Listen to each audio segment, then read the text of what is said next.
Protests have resumed in Jerusalem and the West Bank a day after major clashes claimed 4 lives and caused hundreds of injuries.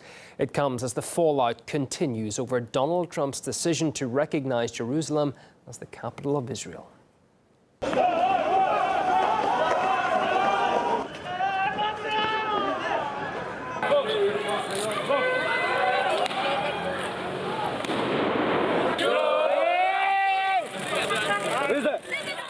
In the West Bank, violence broke out after the funeral of one of the victims killed in Friday's protests.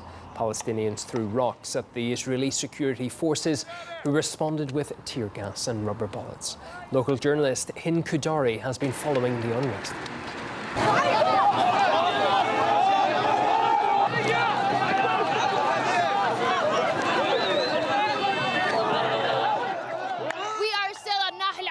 Zone and tensions are increasing. The Israeli army are throwing tear gas bombs, as you can see, actually raids of tear gas bombs.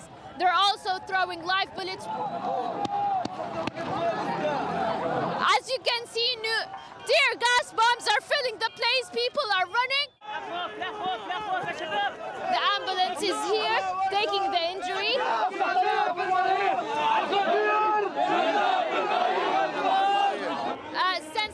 There were lots of protests and demonstrations all over Gaza Strip. There was a million march. The Palestinian factions and the Palestinian leaders called their supporters and the Palestinian citizens to come to the confrontations, to confront with the Israelis to express their anger against Donald Trump's decision. Meanwhile, protesters in Bethlehem witnessed something you perhaps wouldn't normally expect to see on the front line. An elderly lady stepping in to try and break up the violence.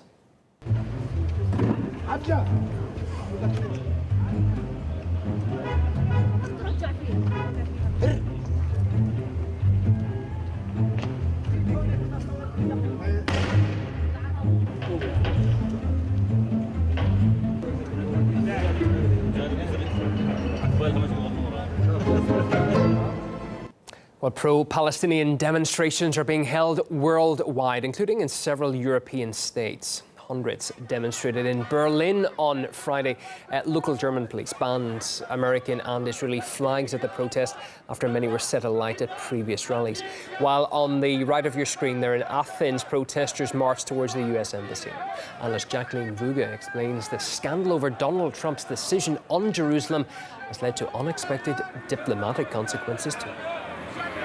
The power landscape in the Middle East has seen Saudi Arabia and Israel gravitate towards each other over a mutual dislike of Iran.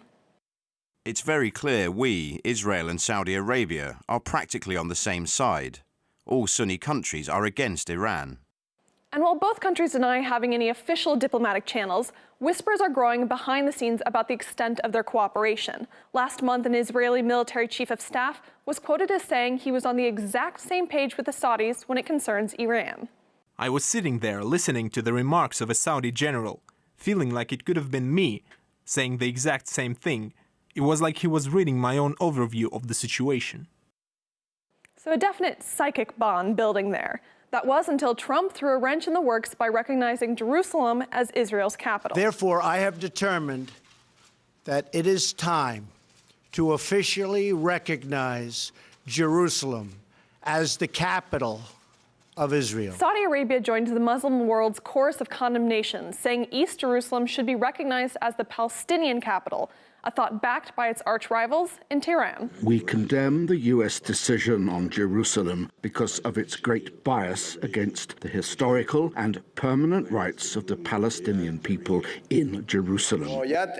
Every possible step must be taken to prevent the implementation of this illegal action by the U.S. administration. However, there is one action that sticks out here. What factors and elements made it possible for the U.S. presidents to dare to take such an outrageous act? So as Saudi Arabia got cozy with Israel and balanced ties with regional Muslim allies, Turkey jumped in, with President Erdogan gathering Muslim nations in Istanbul to condemn Trump's call on Jerusalem.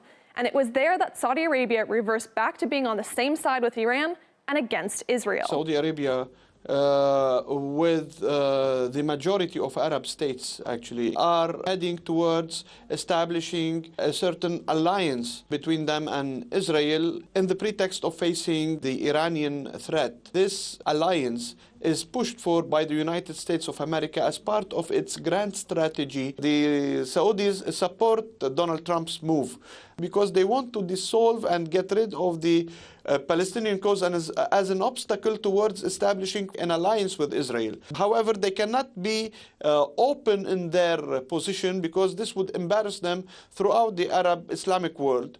And now the region is again left on a precipice where sides will eventually need to be taken. Israel is attempting to calm the waters by saying they're ready to settle the issue with Palestine and have invited Riyadh into the peace process. I suggest that Saudi Arabia, as the leader of the Arab world, take upon itself this initiative and go to the Palestinians and offer their patronage. They are too weak. They need someone to help them.